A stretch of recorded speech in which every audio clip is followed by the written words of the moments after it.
Namaste, yoga friends. My name is Doreen Foxwell, and I'm here this week with a kids yoga meets astrology tip.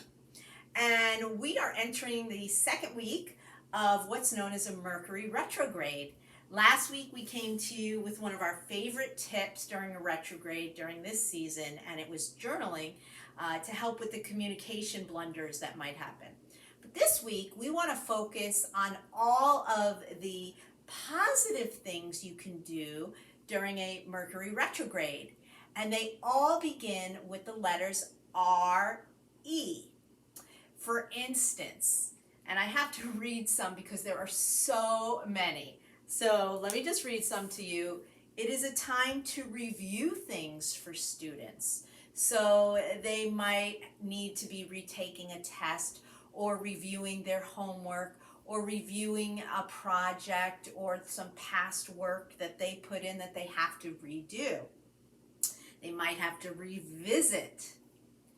You might have to reorganize your child's workspace, or they might have to reorganize their room for it to work better for them for this new school year. You might have to rethink how things are being done.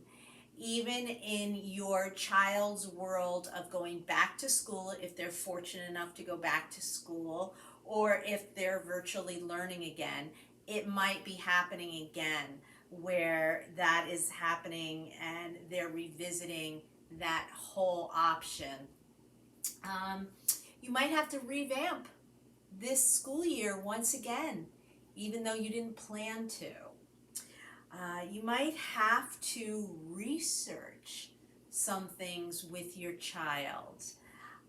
You might have to repair some things. So these are just some of the REs that happen during a Mercury retrograde. It can be very frustrating for parent and student. This is where the yoga comes into play.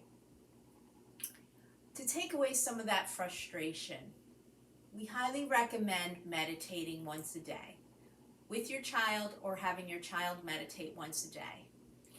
Now, a meditation for a child may be very different than meditating for an adult. But basically, you want them to have a quiet place, whether it's in their bedroom or somewhere in your house or even outside is actually one of the best places before the weather changes to meditate.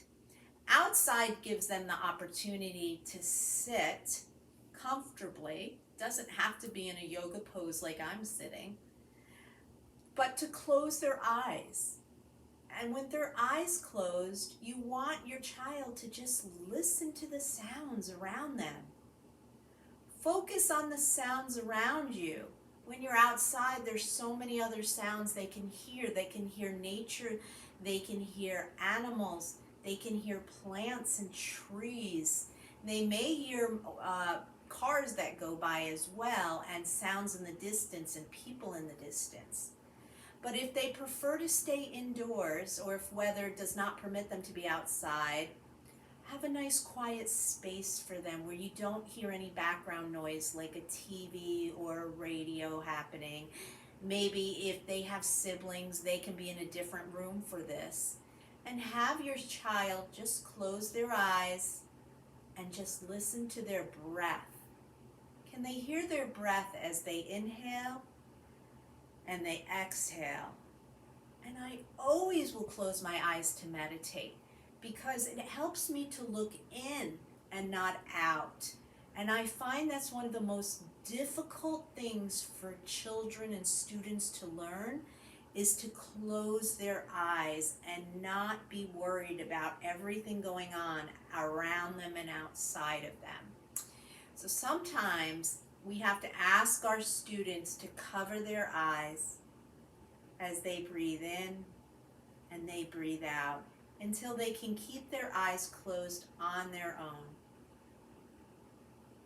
And this simple meditation will help your students and help your children during this Mercury retrograde so that they can reset their body. They can recharge their body's batteries. They can re-energize and realign.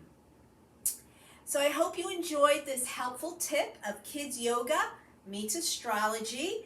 We look forward to bringing more to you in the coming year. Namaste.